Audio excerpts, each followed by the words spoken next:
My family abandoned me for my golden sister, and now they're begging for my help because their business is sinking. Hello, everyone. I never thought I would share something so personal on the internet, but here I am. I'm a 32-year-old woman, and my life has taken such an unexpected turn that I'm still struggling to process it. Years ago, my own parents kicked me out of the house, treating me like a stranger. The reason? I managed to pay for my master's degree without their help, and my golden sister couldn't stand it. It's a long story, but I need to vent, and maybe you can give me some advice or at least be a virtual shoulder for me to lean on. So let me explain my family dynamic and how everything led to this point. For as long as I can remember, I was always in the shadow of my older sister.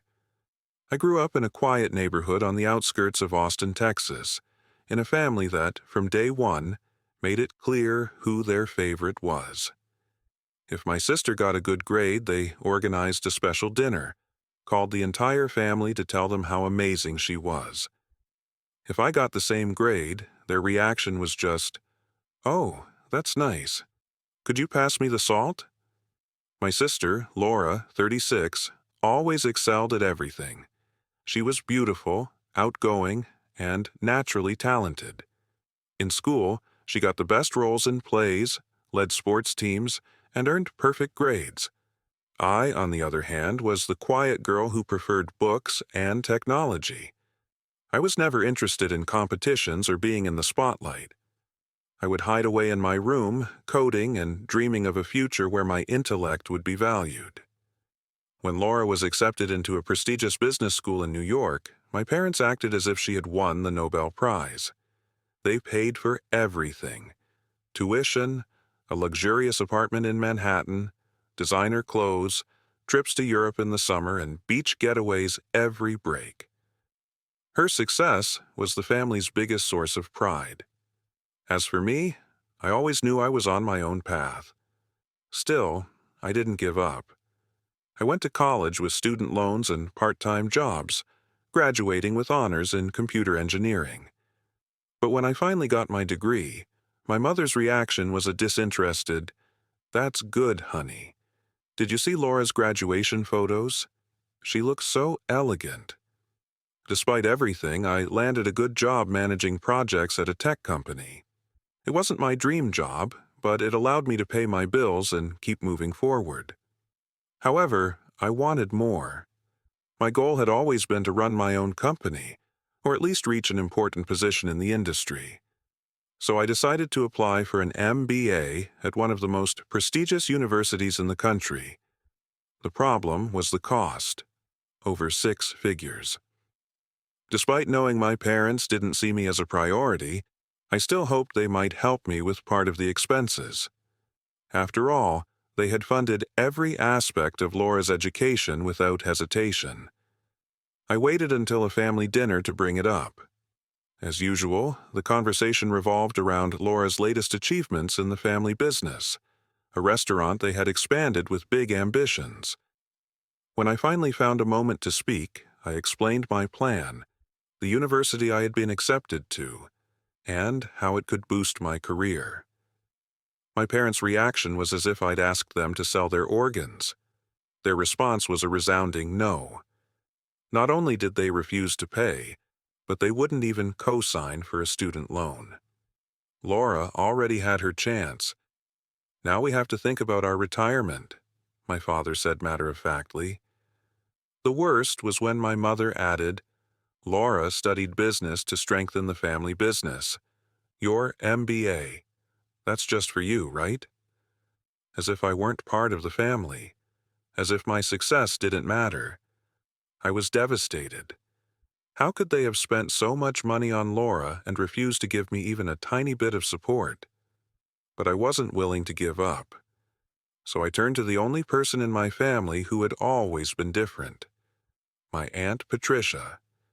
Patricia, my father's older sister, was a neurosurgeon with a life completely different from my parents.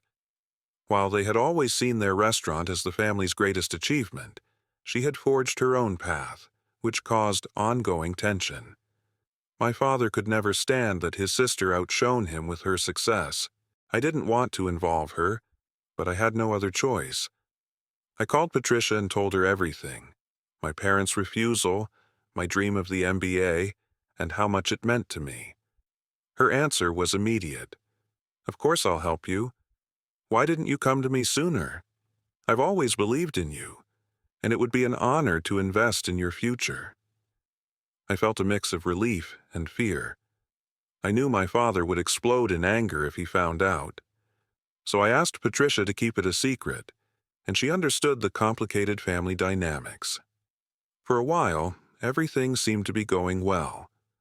My tuition was paid, and I was gearing up to start the MBA with a blend of excitement and nerves. For the first time in my life, I felt like I was moving forward without relying on my family's recognition. Until Laura ruined everything. I'm not sure how she found out. Maybe she snooped through my email without permission or overheard a conversation. Somehow, she discovered that Patricia was helping me, and instead of ignoring it, she decided to turn it into a scandal. One night I came home after work, excited to tell my parents about my orientation at the university. But as soon as I walked in, I felt that something was off. The house was silent, a tense and charged silence. In the living room, all my things were packed into boxes, as if they were erasing my existence from that home. Laura stood in a corner with a triumphant smile on her face. My parents, sitting on the sofa, wore expressions of anger and disappointment. My father wasted no time. "How do you explain this?" he said, throwing a stack of papers at me. I took them with trembling hands, and as I read, I was in shock. Laura had created fake emails between Patricia and me, in which I supposedly gave away confidential information about the restaurant in exchange for her financial help. The emails discussed secret recipes, suppliers, and financial problems, all fabricated but so convincingly done that anyone would believe them. I tried to defend myself. "This is a lie. I would never do something like this." But my parents wouldn't listen. "We trusted you, and you stabbed us in the back," my father said furiously. Nothing I said would change the fact that, to them, Laura was always right. And so, in a matter of minutes, they kicked me out of the house. I found myself on the street with a few boxes and the clothes I was wearing. As I loaded my car, I saw the neighbors peering through their windows, whispering about the family drama. I felt alone, betrayed, and humiliated. In tears, I called Patricia. I could barely speak, but she didn't need much explanation. "Come to my house right now," she said firmly. Without her, I don't know how I would have gotten by. Patricia not only took me in, she gave me something my own parents had never given me: unconditional support. From the moment I walked through the door of her apartment in Houston, I knew I was safe with her. No awkward questions or judgment. Just a big hug and a cup of hot tea while I tried to pull myself together. "Don't worry, honey. You're safe here," she said, stroking my back as tears rolled down my face. Even so, it took me days to accept what had happened. The image of my parents looking at me like I was a traitor stayed in my head.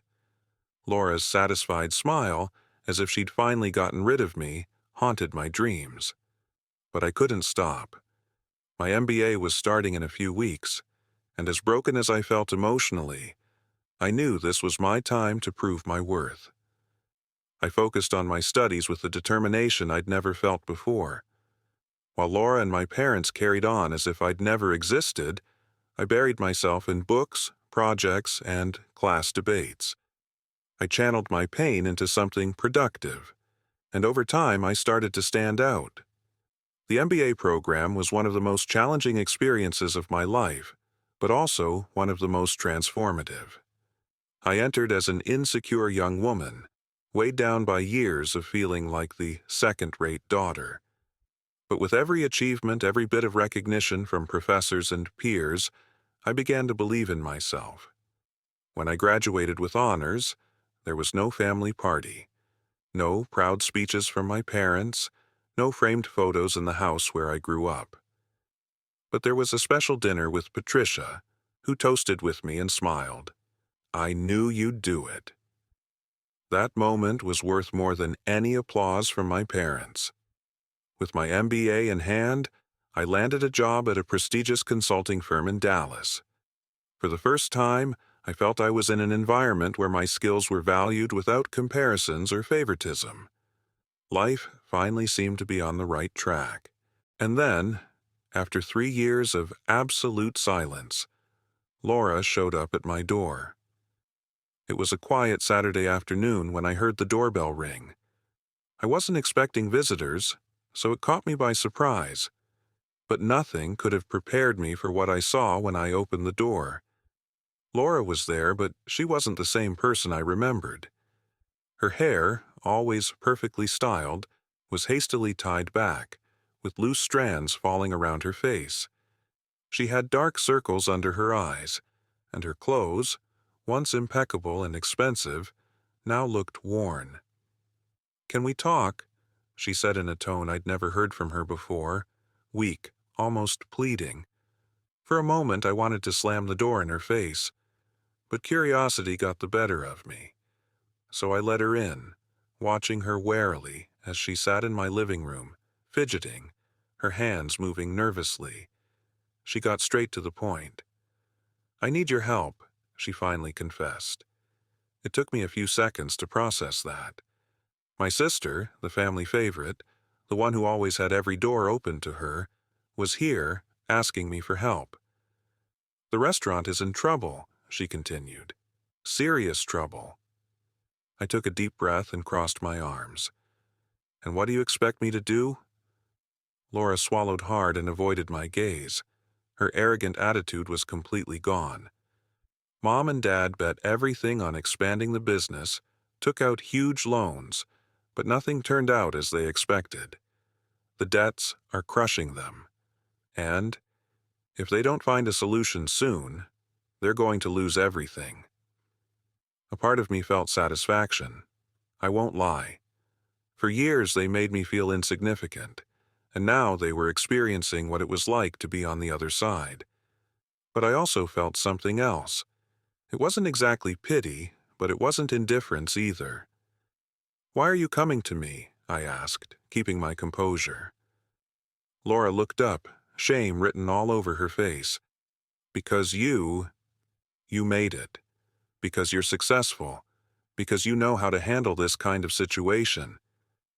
I understood immediately. She didn't just want advice, she wanted money. I laughed without humor and leaned back on the couch. "Let me get this straight. After years of not speaking to me, after kicking me out of the house and treating me like I didn't exist, now you're here because you need something from me." Laura lowered her gaze. "I know what we did was wrong. I was carried away by jealousy. I thought you—" "That I what?" I interrupted coldly. "That I didn't deserve anything? That I was less than you?" Laura couldn't respond. She just looked at me with eyes full of regret. She took a deep breath before saying, "I don't know how to fix this, but we're family. And family helps each other, right?" That word again. Family. I didn't answer immediately, because although everything in me said to walk away, a small part of me hesitated. Laura left me her number before she left. She asked me to think it over. And now, here I am, wondering what to do. Ever since Laura showed up at my door, her request for help has been circling in my mind. For years, I dreamed about the day my family would realize what they lost by rejecting me. Now, that day had come. And yet, instead of feeling triumphant, I felt exhausted. I wasn't sure what bothered me more, that Laura had the nerve to ask for my help after everything she did, or that part of me was considering giving her a chance. I spent the following days trying to focus on work, but it was useless. Laura's words echoed in my head. We're family. Family helps each other. But did they help me? I went to have dinner with Patricia, as I did every week, and told her everything. She listened quietly, setting her wine glass aside. When I finished, she sighed and looked at me with that expression that always made me feel protected. Honey, there's something you need to ask yourself before deciding. If you were in her place, do you think they would do the same for you? I fell silent, because the answer was obvious. You know what I think, Patricia went on, but this decision is yours. Just promise me one thing. Don't put yourself at risk for them. Don't sacrifice what you've built. That night, I could barely sleep. On one hand, I had the chance to show I was a better person than them, that I could help them in spite of everything. But on the other hand, I felt that getting involved again would open a wound that had barely begun to heal. Was it worth it? 2 days later, I made my decision. After several sleepless nights, my mind circling the same question, I decided I needed answers before making any decision. I couldn't rely on just what Laura told me. So instead of calling her, I decided to investigate on my own. Using my contacts and some tools I learned about in my MBA, I looked into public information about the restaurant. The results were worse than I'd imagined. Not only were they drowning in debt, they also faced fines for health code violations and tax evasion. If things continued like that, they wouldn't just lose the business, they could face serious legal repercussions. Then it all became clear. Laura hadn't come to me because she really wanted to fix our relationship. She didn't show up at my door because she felt remorse for what she did. She came because they were desperate, because I was the only person in the family with the knowledge and connections to save them. After all this time, after everything they did, the only thing that mattered to them was what I could do for them. Yet instead of feeling rage, I felt peace. For the first time, everything was clear to me. Finally, I called Laura.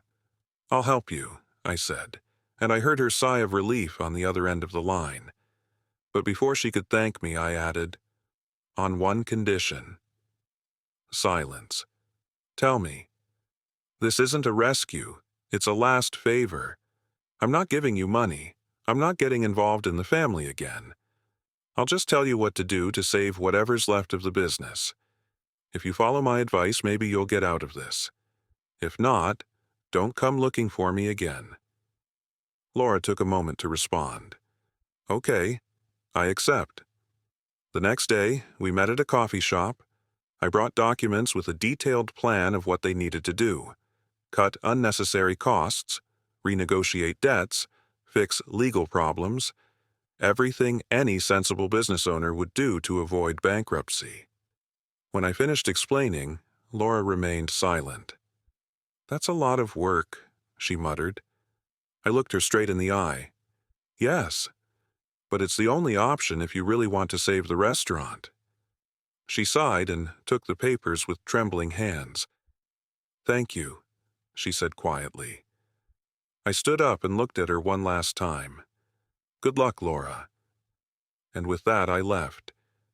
I didn't look back. After my meeting with Laura, I felt a strange calm, as if I'd finally closed a chapter in my life that had been open for far too long. I no longer expected my family to accept me or to apologize sincerely. I didn't need their validation anymore. The days went by, and although I tried to stick to my routine, I couldn't help but wonder what they'd do with the information I gave them. Would they follow my advice, or, as always, ignore what they didn't want to hear? It didn't take long to get my answer. A few weeks later, I got an unexpected message from Laura. "We tried following the plan, but it's too late. Everything is collapsing." I didn't respond. The next morning, the local headlines confirmed it. The restaurant had officially closed.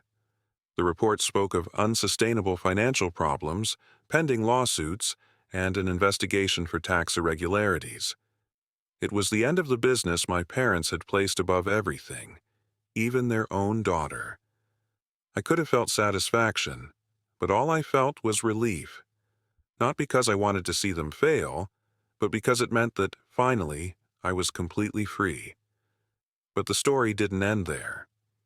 One afternoon, while I was reviewing some documents at the office, my assistant told me someone was at reception, asking to see me. "They say they're your parents." A chill ran down my spine. I took a deep breath, straightened up, and gave the only possible answer. "Tell them I can't see them." A few minutes later, my assistant came back with a hastily written note. "Please, daughter, we just want to talk." But it was too late for that. I took the note, folded it carefully, and set it aside. Then I went back to my work. Because for the first time in my life, I decided who did and did not get to be in my world. Ignoring my parents in the reception area of my office was one of the toughest decisions I've ever made. Not because I felt guilty, but because deep down, I knew that was the last time they would try to reach out. For years, I had longed for them to come after me, to recognize their mistake, to give me the respect and love I deserved.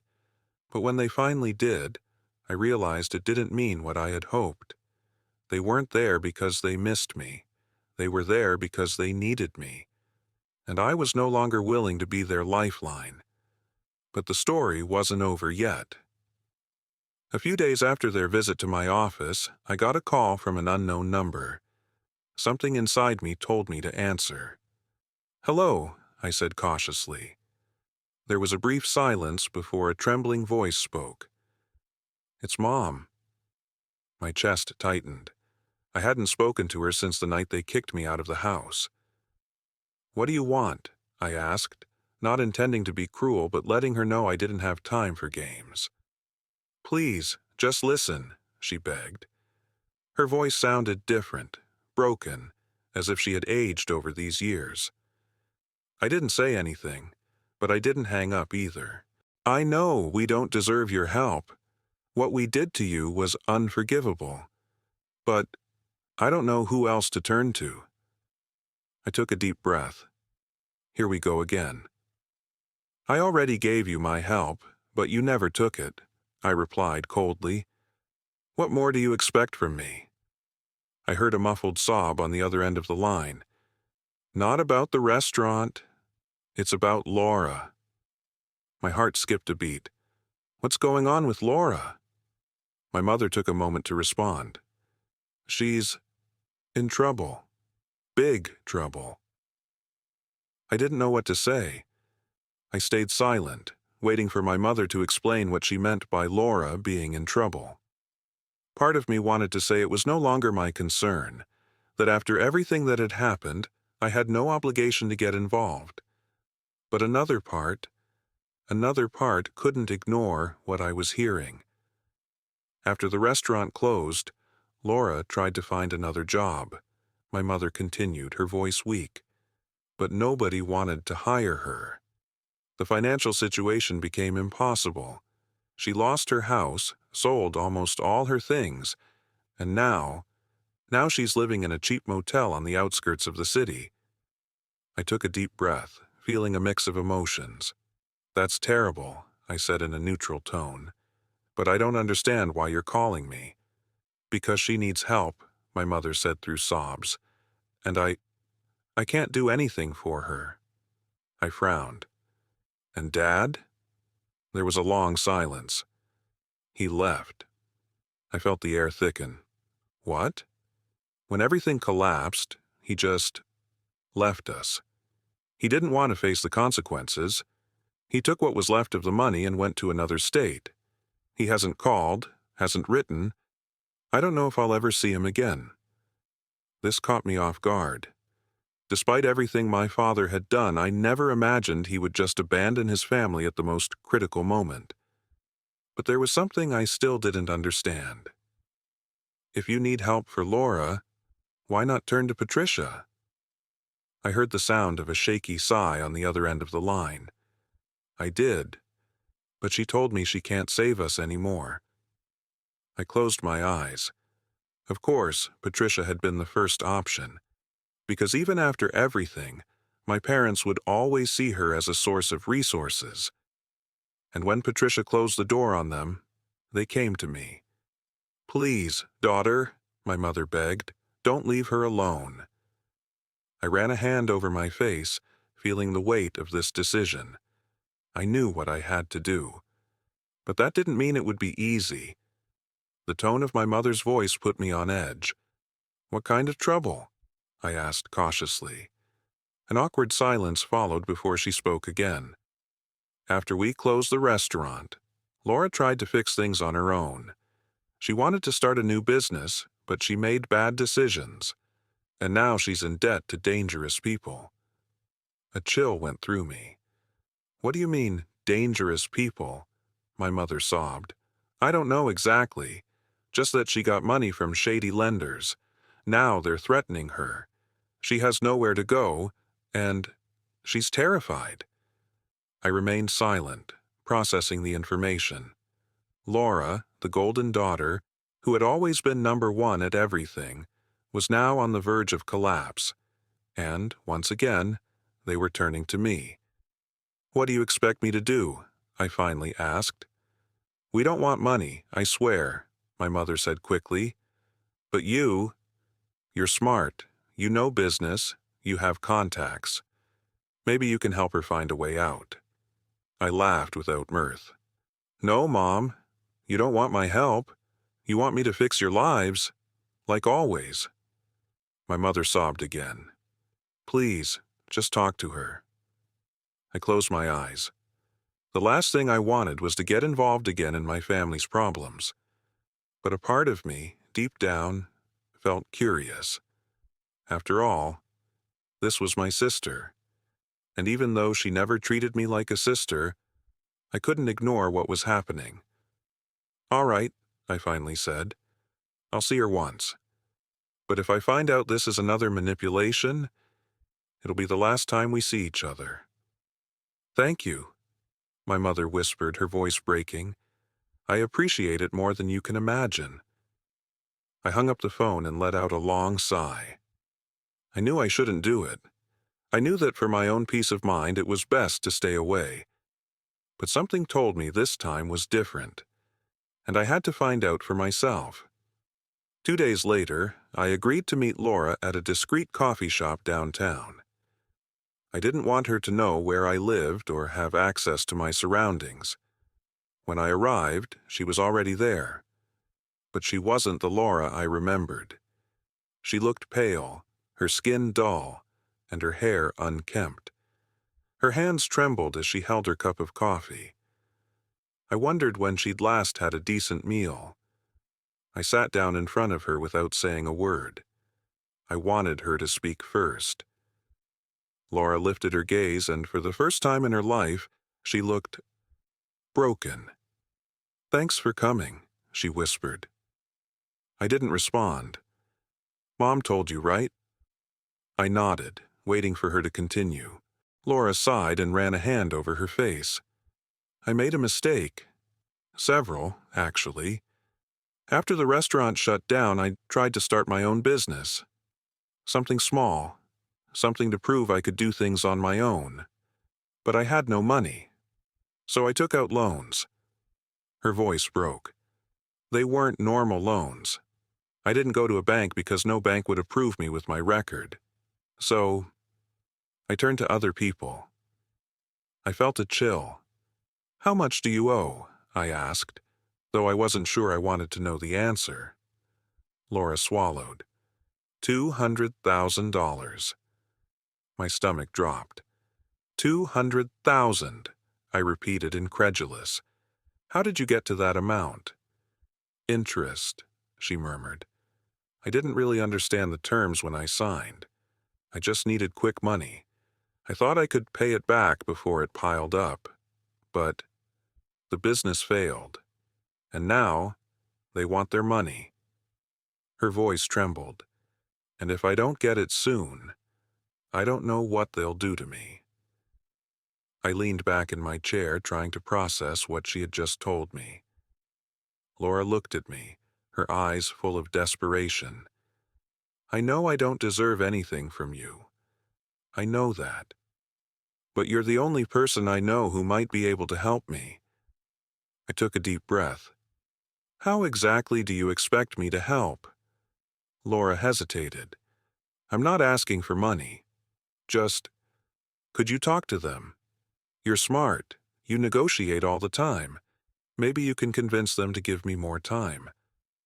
I remained silent, feeling a huge weight pressing down on me. I couldn't believe it. Despite everything, she was still the same Laura, always expecting someone else to fix her mistakes. But this time it wasn't just a family quarrel. This time, she was playing with fire. I looked at Laura for a long moment. The woman in front of me was no longer the arrogant, confident sister I had known. She was a defeated person, broken by her own choices. And yet her request made it clear.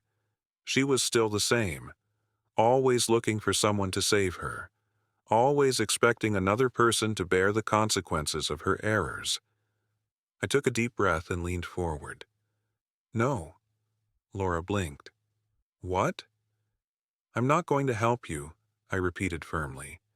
"I'm not going to talk to them. I'm not going to negotiate. I'm not going to clean up this mess for you." Her eyes filled with tears. "Please," she whispered. "You don't know what they might do to me." "And did you know what you were doing to me?" I replied calmly. "Did it matter to you when you kicked me out of the house? When you forged those emails to ruin me?" Laura was speechless. I straightened up and grabbed my purse. "This is what's going to happen," I said, looking at her intently. "You're going to face the consequences of your decisions, like I faced mine when I was left without a home and without a family, like I got back on my feet alone when no one helped me." Laura sobbed, but I no longer felt pity. I felt free. I stood up. "I wish you luck, Laura, but this is the last time we speak." Without giving her a chance to respond, I turned and walked out of the coffee shop, leaving behind the wreckage of a relationship that was never fair, never balanced. I stepped out onto the street and took a deep breath, feeling the fresh air on my skin. For the first time in my life, I didn't feel like Laura's shadow. I didn't feel like a second-rate daughter. I felt free, and that was priceless.